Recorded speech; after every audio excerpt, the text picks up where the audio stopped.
Full-timers and cadre, weekly worker. April 25, 2019. By Mike Macnair. On April 4 I wrote about the rape cover-up aspect of the collapse of the US International Socialist Organization, while a week later Peter Moody wrote more generally about its politics. This article is concerned with another specific aspect of the collapse, the claim of several participants and online commentators that it is due to democratic centralism or the small party model. This sort of line has been sharply argued, among others, no doubt, by blogger Louis Proyect, by Brian Chidester from the 2013-14 ISO opposition, by David McNally, the former Canadian co-thinker of the ISO, by the pseudonymous blogger, Failed Harvest, and no doubt by others. Meanwhile, other authors have tried to save at least part of the Cliffite inheritance, notably, Paul L. Blanc, Steve Leigh, Helen Scott, and Brian Bean. I think that democratic centralism is a phrase, like the words communism and socialism, which needs to be rescued from both misuse and obloquy. And the usual alternatives actually produce more top-down control and democracy. Peter Moody correctly made the point that sex abuse scandals, and attempts to cover them up, are not unique to Leninist organizations. We can take this further. #MeToo started with powerful Hollywood figures, who may be individual entrepreneurs or corporate executives. The power to abuse can inhere directly as market power over potential contractors, as opposed to present employees. Westminster was about the conduct of individual MPs, here the power came from political seniority.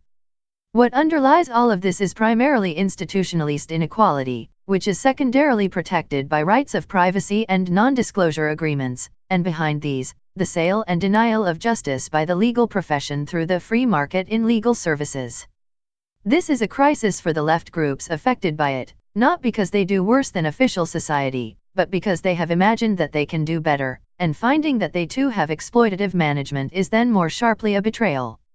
I have very limited time to write at the moment, so this already delayed second piece in a series will be followed by 2 more.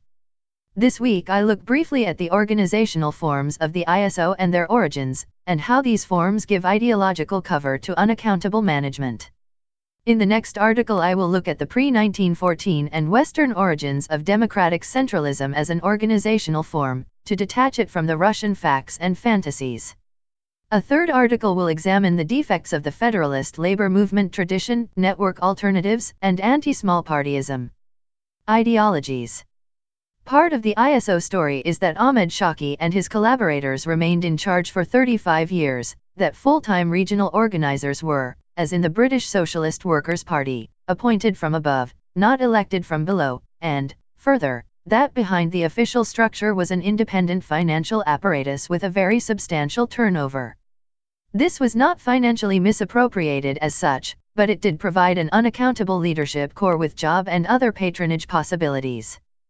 Conversely, permanent factions, existing outside the formal pre-conference period, were banned, with the effect that horizontal communication beyond the single local branch, though not formally banned, was liable to be treated as factionalism. And a sharp line was drawn between what could be published, the leadership's line, and dissent, which had to remain internal only. This is the basic frame of the organizational model of the British SWP.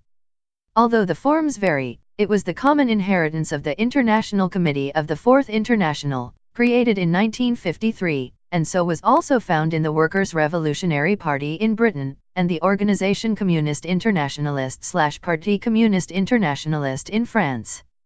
The idea that the full-time apparatus is the cadre, the indispensable core of the party, was central to James P. Cannon of the US SWP, and his British and French co-thinkers, when they organized a split in 1953. They claimed that the alleged support of the Pabloites for opposition groupings in the US SWP, the French PCI and British Club amounted to an attack on the cadre and hence to liquidationism. General bans on factions were common to the official communists and the Maoists. They were the inheritance of the 1921 ban in the Russian Communist Party, Bolshevik, and its congeners in the decisions of the Communist International. In practice, however, official communist parties in the West tolerated a great deal of informal factional activity. The particular gross queries of the ban on permanent factions and factionalism were not shared by the International Committee's great rivals in the tabloid International Secretariat of the Fourth International and its descendants in the European wing of the Unified Secretariat of the Fourth International, now the official Fourth International. But the control of information flows by the party center remains present in these organizations, and the factions function as in bourgeois political parties, that is, the full-time apparat usually remains undislodged.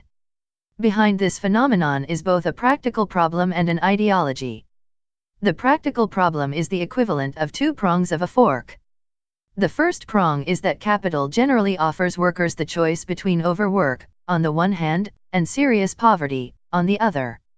The result is that it is hard to do the work required to publish papers, run campaigns, organize meetings, and so on, without full-timers.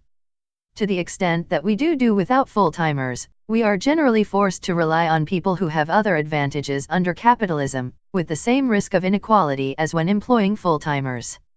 The second prong is that capitalists are generally unenthusiastic about employing people whose CVs include periods of full-time work for left organizations, or even trade unions. Between these two prongs, there is, therefore, a natural pressure of capitalist society on workers' organizations to employ long-service full-timers. The larger the organization, the more these long-service full-timers are needed, and also the more they are drawn into the common political culture of capitalist bureaucratic managerialism.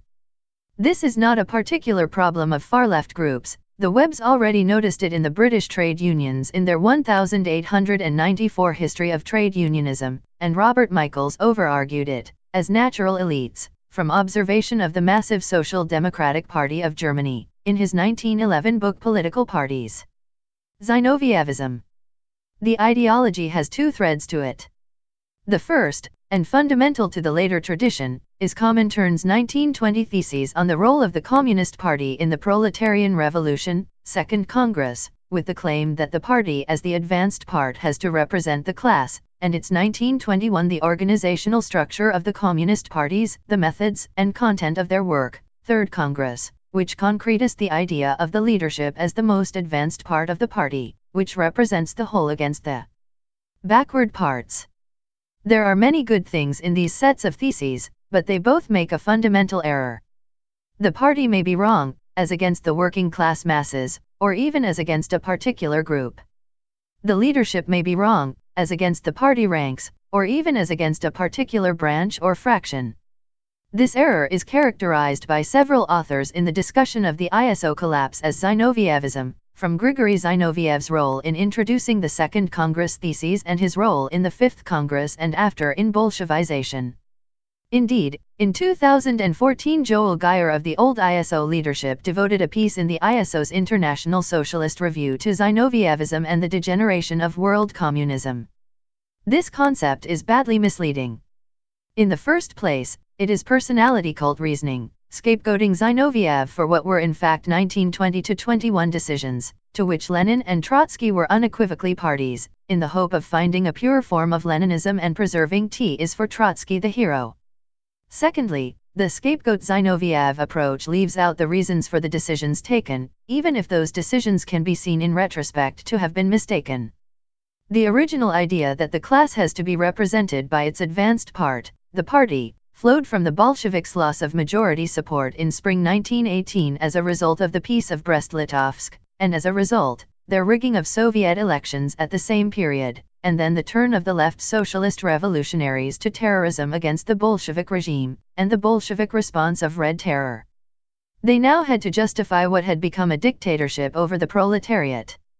The drive for military discipline in the party, most clearly expressed in the 1921 theses, flowed from the problem of military insubordination by local leaderships, notably in the Tsaritsyn affair in autumn 1918, and the political struggle round the military opposition at the 8th Congress of the party in March 1919.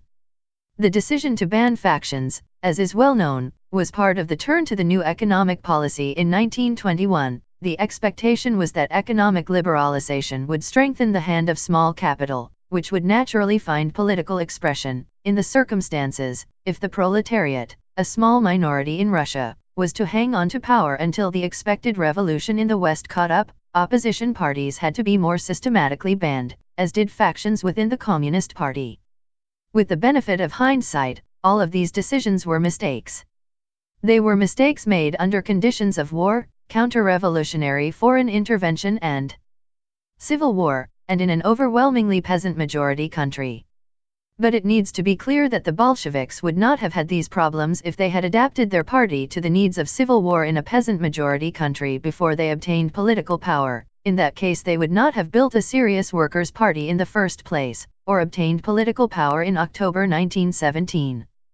Cadre. The second thread of the ideology is from 1960s-70s Radicals' naive readings of Lenin's 1902 What is to be done? Lars Tlich has written at great length, attempting to dispel the standard readings of this book and its relationship to the 1903 split in the Russian Social Democratic Labour Party. But what we are concerned with here is later Radicals' reading of the book out of context. And here the core was the idea of professional revolutionaries, understood not as meaning revolutionaries who are skilled at the work, as Lich reads Lenin's argument, but as full-timers. There is a link here to the idea of cadre, originally a military term. The cadre of an army or particular military unit consists of the officers, specialists, and instructors, who train up the incoming short-service conscripts. The expression was in communist use by 1930 at the latest, presumably having spread from the Red Army to the cadres, specifically trained and specialist industrial workers, villager leaders, and so on. Still not full-timers, though, and way below the top leadership level. It is James P. Cannon who seems to have been responsible for the idea that the cadre of the organization meant its full-timers. Already in 1931 Cannon wrote that the Communist League of America's conference should begin the actual formation of a cadre of professional revolutionists, who put themselves entirely at the disposal of the organization. Select a group out of the younger and footloose elements, and train them deliberately for full-time professional work. I guess that this peculiarity reflects Cannon's pre-communist party background as an itinerant organizer for the industrial workers of the world, which he himself later saw as a proto-party formation, but which operated through itinerant organizers, with a very low stability of the rank-and-file membership. Cannon was not himself fully consistent in using this concept in this way. He did, however, use it to justify the split of 1953, which reverberated down the subsequent history of Trotskyism. It also fitted in with the enthusiasm of late 1960s early 1970s radicals for what is to be done. Under clandestinity, going full-time was not merely sacrificing earning potential, as it is to this day for most left-wing full-timers, but also taking on a high risk of arrest, and so on.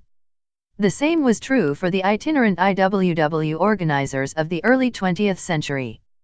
That does not mean that the clandestine full-timers should control the party. The idea that an actually functioning party could consist only of itinerant organizers, without the local activists who supplied the funds, the safe houses and so on, was illusory. But it did give Cannon's idea a sort of plausibility. The application of an analogy of this sort to the full-timers of a legal left-wing group in the late 20th century was and remains misleading. Under legality, using cadre to mean the full-timers is merely an ideology of managerialism. And the same is true of the 1920-21 ideology of the party question.